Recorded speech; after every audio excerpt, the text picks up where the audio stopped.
혼자 말하기 말고 일상생활을 하면서 다른 사람과 대화를 나누며 관계를 잘 만들고 싶으시죠? 네. 저는 약간 이렇게 학교 다닐 때는 이 계속 매일매일 보니까 이게 트러블이 있어도 이 애랑 화해를 해야만 하잖아요. 이제 어른이 되고 나서는 한 번 화를 내면 안 봐도 상관이 없잖아요.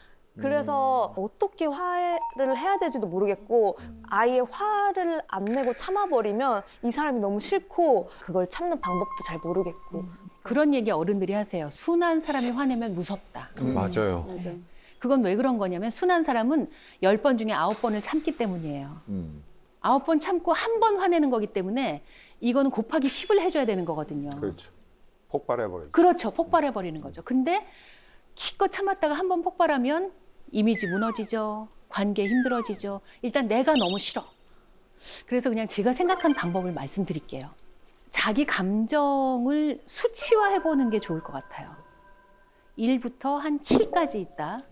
친구랑 만나기로 했는데 얘가 또 늦는다고 연락을 해왔어요. 이미 1단계 들어섰어요. 그죠? 근데 그날따라 너무 추워요.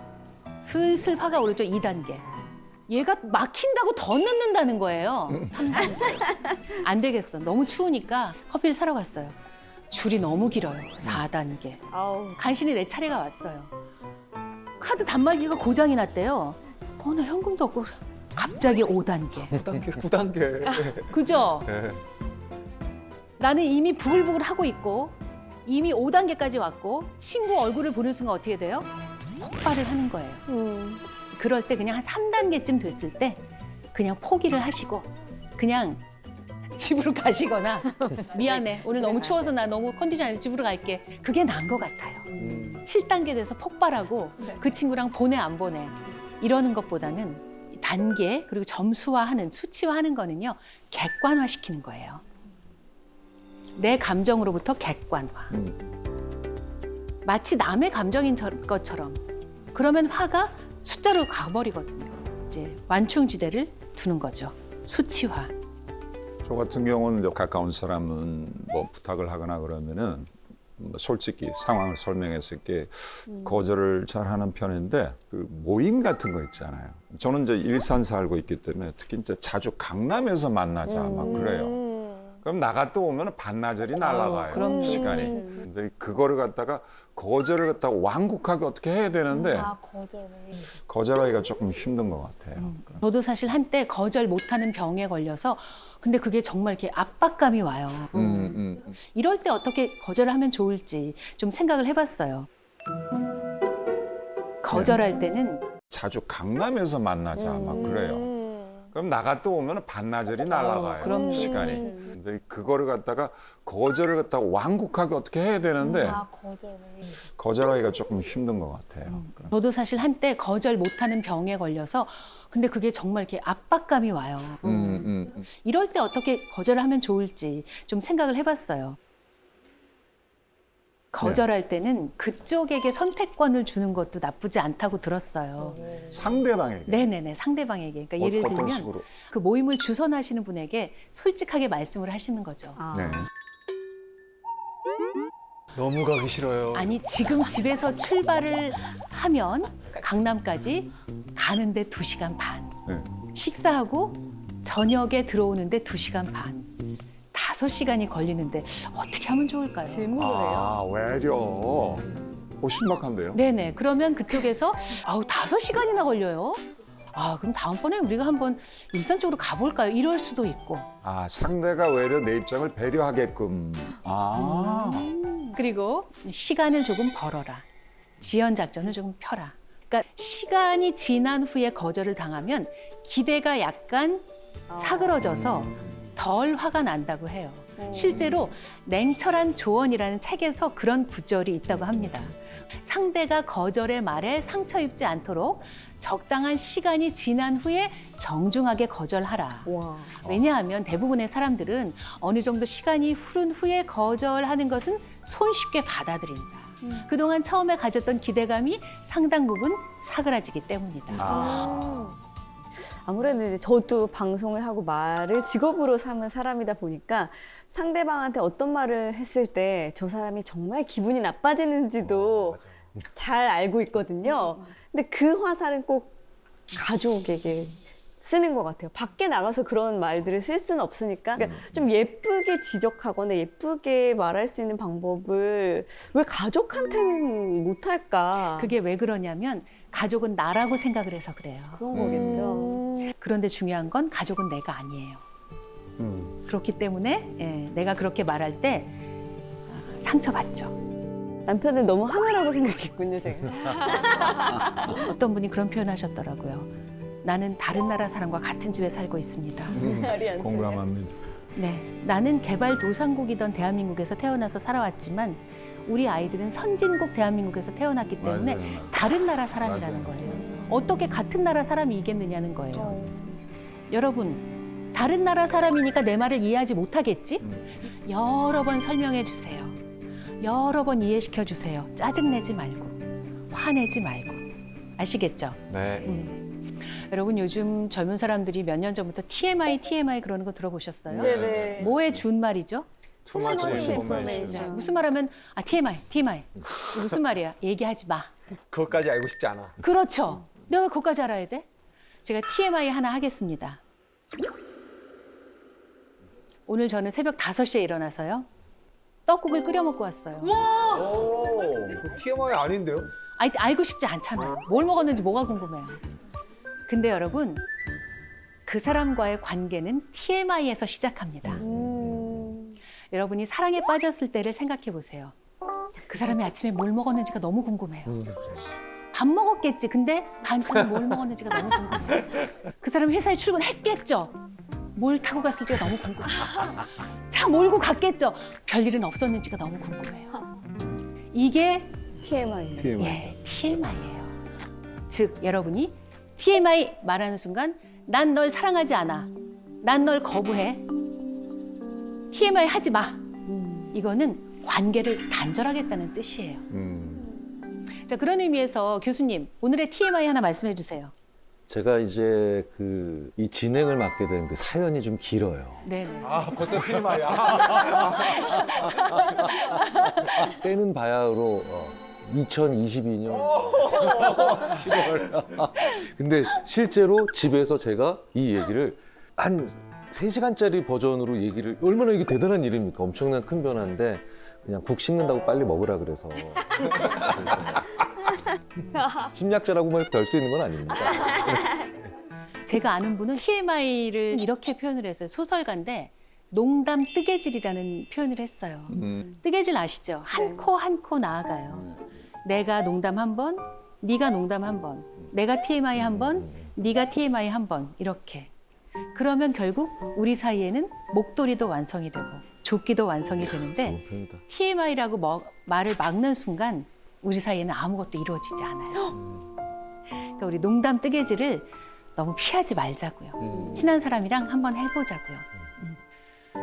요즘 젊은 사람들 말 중에 좀 이해 안 가는 말 뭐 있으세요?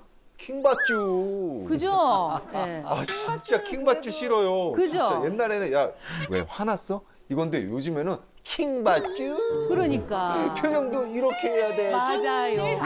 진짜 잘하십니다. 그거 진짜 그 뭔가 남을 비꼬기 위한 단어잖아요. 그쵸. 근데 요즘에 어린 친구들이 너무 잘 써. 그러니까 뭐 개자를 붙여가지고 그쵸. 예. 개 맞습니다. 맛있다고 왜 그런 거야?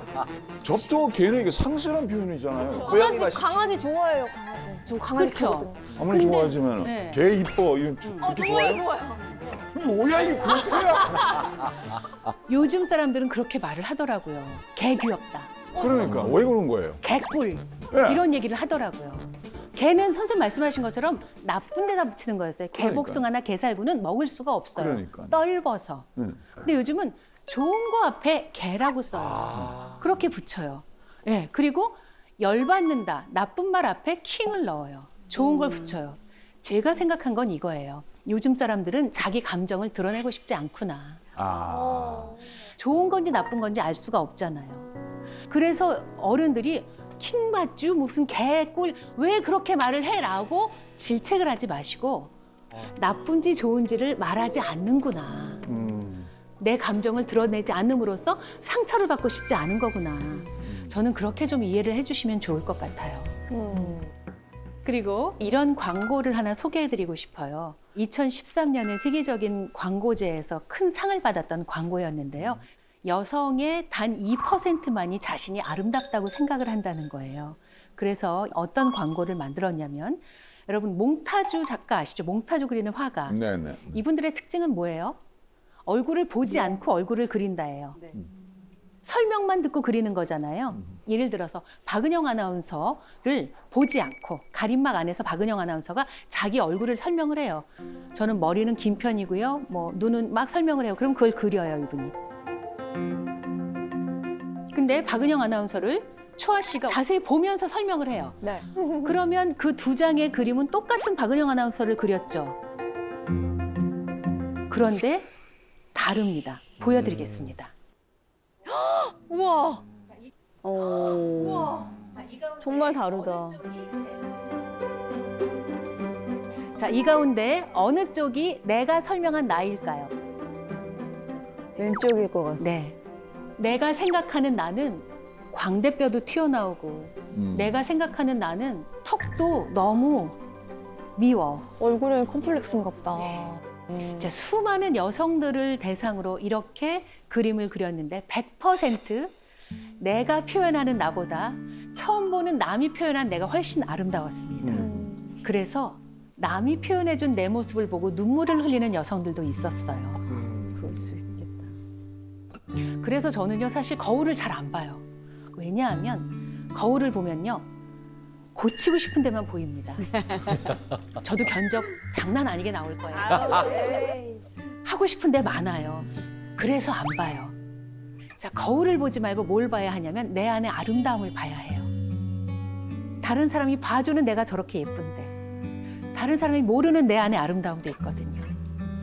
자신을 제대로 알기 위해서 당신은 노력을 좀 더 하셔야겠네요. 당신은 당신이 생각하는 것보다 훨씬 더 아름다운 사람이에요. 라고 이 광고는 끝을 맺습니다.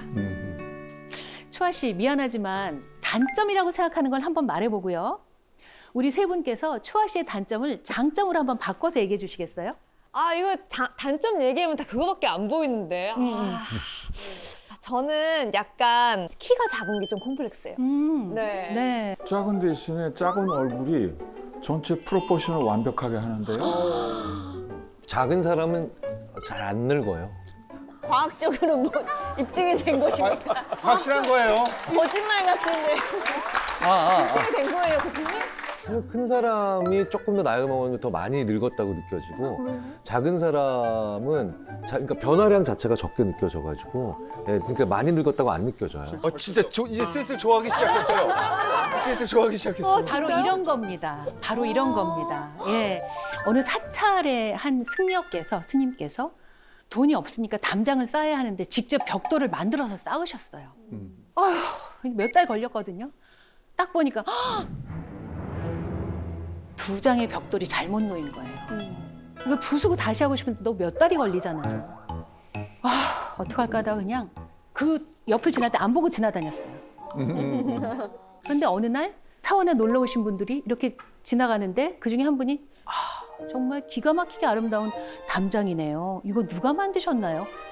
그래서 이 담장이 아름다우세요? 여기 이거 2장 잘못 놓인 거 안 보이세요? 여기요, 이거요, 2개. 바로 그 2개의 벽돌 때문에 이 담장이 아름다운 것입니다. 그 2개의 벽돌이 없었다면 평범한 담장에 지나지 않았을 텐데 그 2개의 벽돌이 잘못 놓임으로 해서 이것은 세상에 하나밖에 없는 담장이 되었습니다. 그것이 개성입니다. 바로 이런 겁니다. 예, 얼마든지 이렇게 나의 2장의 벽돌을 더 멋진 개성으로 바꿀 수 있어요. 무엇으로? 말로. 무엇으로? 나의 마음으로. 제가 지금 50대 후반인데요. 왜 이렇게 놀랐어요? 너무 동안이시다, 진짜. 반말할 뻔했어요. 진짜? 그럼 그랬어, 재우야? 그럼 금이야. 그랬구나. 그래. 41살이었던 어느 날 어떤 여성 선배, 다른 분야에서 일하시는 선배와 점심을 먹게 되었는데 그 선배가 저에게 올해 몇 살이에요? 물어보시는 거예요. 저 41살이에요, 선배님. 했더니 아유, 좋은 나이다. 나보다 딱 10살 아래네. 그러시는 거에서, 아, 그래요? 있잖아요. 지금부터 10년이 진짜 좋아요. 이러시는 거예요. 아, 네. 하고 그리고 10년 동안 그 말이 문득문득 생각났어요. 힘들거나 어려울 것 같은 때 지금부터 좋다고 했잖아. 51살까지 진짜 좋다고 했어. 근데 실제로 좋았어요. 그런데 거짓말처럼 51살이 됐던 어느 날 그분과 또 10년 만에 밥을 먹게 되었어요. 너무 웃기죠? 귀인이다, 귀인. 네, 뭐라고 정말로. 하셨어요? 지금부터가 진짜인데? 이러시는 거예요. 진짜인데. 그래서 제가 더 좋다고요? 했더니 아유 40대 좋은 건 뭐 좋은 것도 아니에요. 50대가 진짜로 좋아요. 내가 61잖아요. 얼마나 좋았는지 몰라. 이 얘기를 하시는 거예요. 그러면서 그분은 딱 10살 위에 여성 소설가 선배님한테 같은 얘기를 그렇게 들었대요. 그리고 제가 제 후배들에게 늘 해주는 말이에요. 지금부터가 진짜야. 진짜예요. 진짜 힘이 확 생기려고. 네, 정말 좋아요. 너무 기분 좋았어. 네, 여러분 지금부터 진짜 좋을 거예요.